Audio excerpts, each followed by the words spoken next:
Dalam sebuah dialog di Praha tahun 2018, Steve Bannon menceritakan bagaimana Trump menjadi POTUS, President of the United States. Dialog ini biasa saja bagi sebagian orang, tapi bagi saya, penggemar geoekonomi dan geopolitik, saya menarik stabilo warna merah atas sebuah kalimat. Kami menyamakan level playing field sehingga kami menang.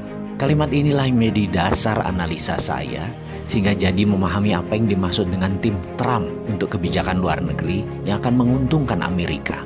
Saya jadi mengenal isi kepalanya Pompeo, mengenal isi kepalanya Bolton atau Shanahan dalam strategi perang dengan Cina.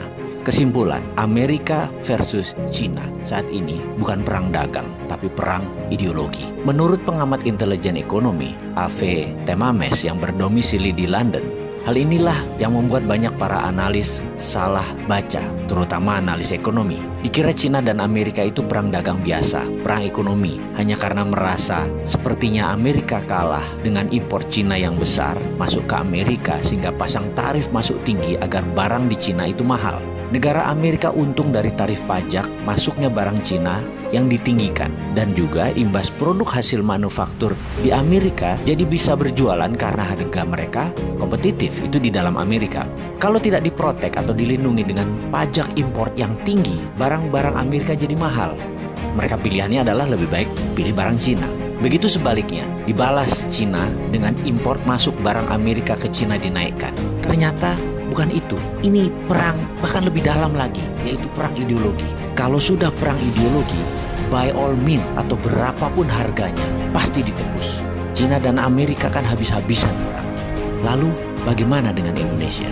Ada baiknya Indonesia membangun platform sendiri tentang teknologi. Karena begitu kedua negara ini berperang lebih dalam, Indonesia jangan-jangan tidak berkutik. Karena keduanya, negara Cina dan Amerika, Indonesia bergantung pada teknologi kedua negara tersebut. Jadi kita meniru apa yang dilakukan Cina 5 tahun terakhir, yaitu membangun swasta dengan perlindungan ketat atau protection. Misalnya, rem-rem itu dilindungi oleh pemerintah Cina. Facebook tidak boleh masuk Cina sampai rem-rem menguasai 80% pasar di Cina. Didi Chuxing, online transportation. Setelah menguasai 80% pasar Cina, Uber baru boleh masuk. Alibaba menguasai 80% pasar Cina, baru Amazon boleh masuk. Baidu menguasai lebih dari 80% pasar Cina, baru Google boleh masuk sebagai search engine. Youku menguasai 80% pasar Cina atau lebih.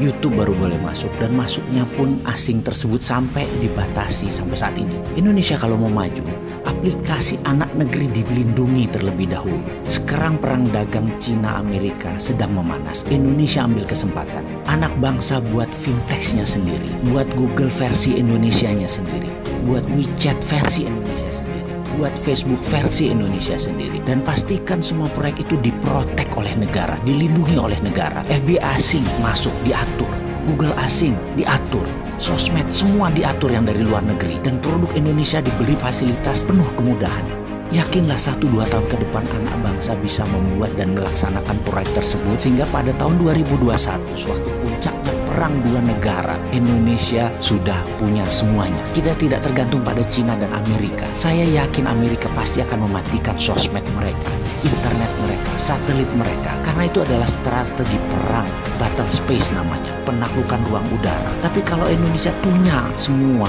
barang-barang itu, Indonesia tetap bisa dagang, tetap bisa berbisnis, karena sudah punya platform sendiri.